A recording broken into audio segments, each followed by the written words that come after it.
Welcome to the idioms and phrases episode 8 and हम लोगों ने अभी तक 60 प्लस वोकैबुलरी कर ली है in just 7th class and I am sure आपको 90% ऑफ द वोकैबुलरी याद भी होगी because we are constantly doing quizzes.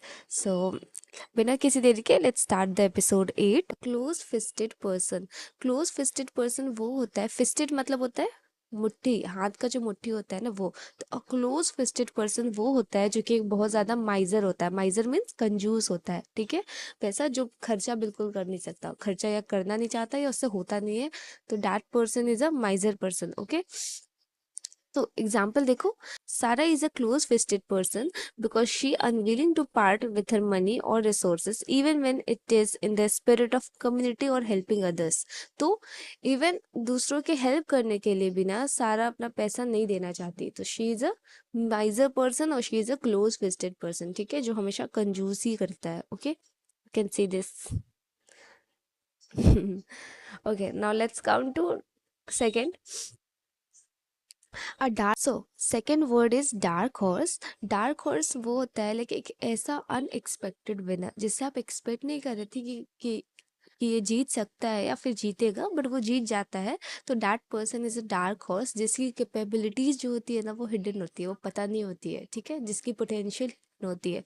तो अ dark horse and an unexpected winner, someone who unexpectedly succeeds, a competitor of unknown capability, जिसके बारे में आपको कोई आइडिया नहीं होता है कि ये जीत सकता है और वो जीत जाता है. ओके, तो who wasn't initially seen as a strong contender but surprised everyone with his exceptional talent. Okay, जिसको आप देख के बिल्कुल सरप्राइज ही हो जाते हो.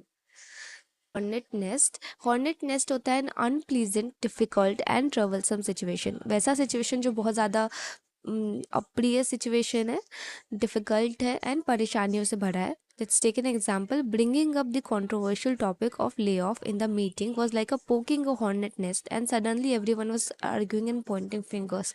तो मीटिंग के दौरान ले ऑफ का टॉपिक उठाना इज लाइक अ सिचुएशन को अनप्लेजेंट, डिफिकल्ट बनाना, क्योंकि सब लोग ऐसा स्टार्ट आर्ग्यूइंग स्टार्ट करने लगे, ऐसा पॉइंटिंग फिंगर्स करने लगे, एक दूसरे पे दोष रोपण करने लगे. सो ये इस टॉपिक को उठाना was an hornet nest, means की और अनप्लेजेंट सिचुएशन क्रिएट कर देना. Understood. Okay, come with fourth. A man of straw. Man of straw is a person who is a very coward. Okay, ऐसा इंसान जो कि बहुत ज्यादा डरपोक हो.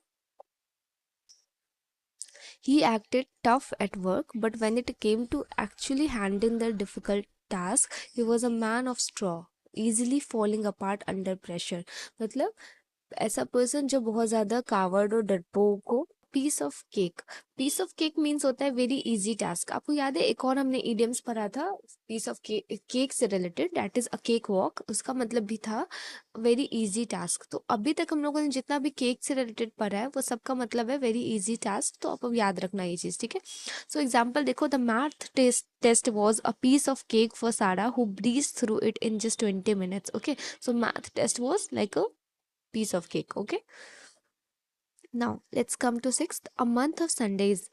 Month of Sundays means a very long time, बहुत लंबा समय. A month of Sundays. Okay, waiting for a reply from the customer service team felt like a month of Sundays as it took forever to get any response. Okay, I hope example is enough to get the complete understanding of this particular idioms and phrases. Now let's come to seventh. A wet blanket. Wet blanket वैसा person होता है जो ना तो खुद enjoy करता है ना दूसरों को इंजॉय करने देता है. वैसा पर्सन जो कि लाइक कबाब में हड्डी होता है. दूसरे अगर इंजॉय कर रहे होते हैं ना तो आप बीच में जाके उसको डिस्टर्ब कर दो या फिर उसको उसके फन को खराब कर दो. वैसा होता है a wet blanket. A person who prevents other from having fun and enjoyment. Take example. Jason Jason was such a wet blanket at the party, constantly complaining about the music and dragging down the mood. Okay, तो जैसन क्या कर रहा था कि party में constantly complaining कर रहा था कि म्यूजिक अच्छा नहीं है, ये नहीं है, ऐसा सबका मूड डाउन कर रहा था. Although everyone was enjoying but वो ऐसा बोल बोल के बाकियों का भी फन खराब कर रहा था. ओके, अब यह जो 8 in the pink. In the pink होता है means in a good health. Okay, Take an example. After a week of rest and healthy eating, Emily was in the pink, feeling energized and ready to take on the day. So, in a pink means to be in a good health. Ninth, chew the fact. See, I have taken three most important: chew the fact, chew the cud and chew the scenery. I have taken all these three together ताकि आपको बिल्कुल confusion ना हो समझने में and गलती ना करो आप. तो chew the fact मीन्स होता है गॉसिप करना. ठीक है, जब आप गॉसिप करते हैं, ऐसा फ्रेंडली टॉक करते हैं ना, तो उसको chew the fact बोलते हैं. तो example, we spent the afternoon at the cafe just sitting around and chewing the fat about old times. Means पुराने समय के बारे में हम बातें कर रहे थे. तो बातें करना, गप्पे लगाना, गॉसिपिंग करना, all these are chew the fact. Okay, now chew the cud. Chew the cud होता है बहुत ज़्यादा डीपली सोचना. Think slowly and carefully. बहुत आराम आराम से सोचना, बहुत आराम आराम से सोचना एंड बहुत केयरफुली सोचना किसी चीज़ के बारे में. तो दैट इज च्यू द कड. तो think slowly and carefully about something. Take an example. After the meeting, we sat in the break room chewing the cud about a new project, what it might mean for our team. Okay?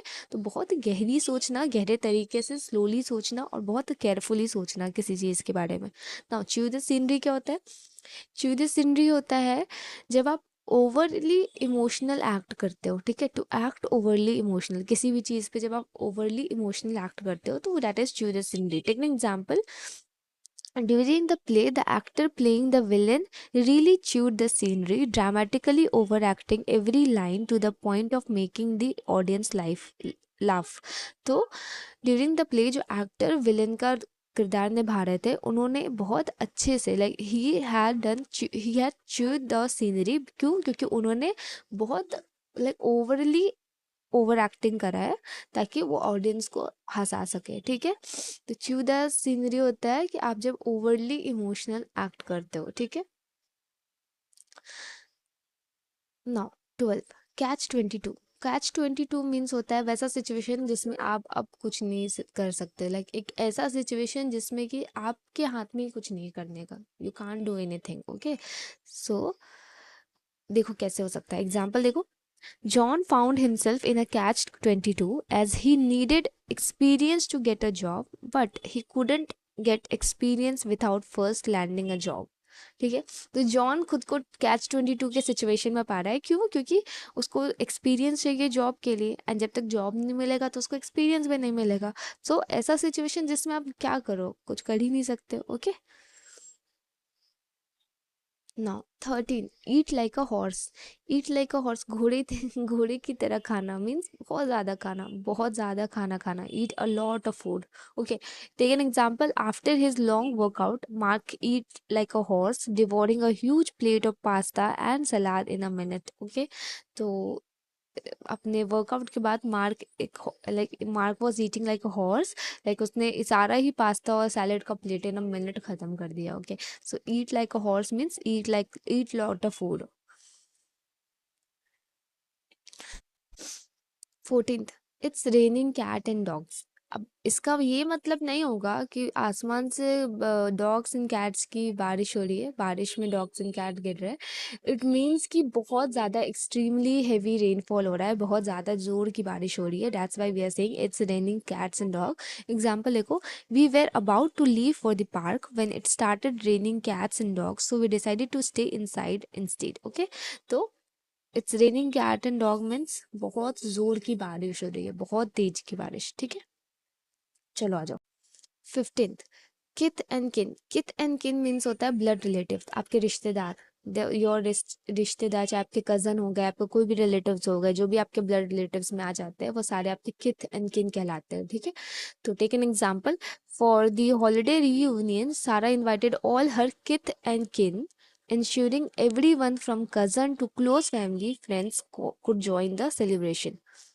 So kith and kin means होता है blood relatives, आपके रिश्तेदार. So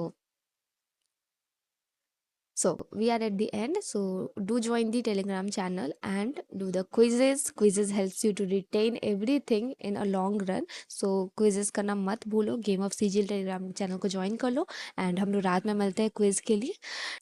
till then take care. कोई भी question हो, queries हो, ask me in the comment section and चलो bye bye.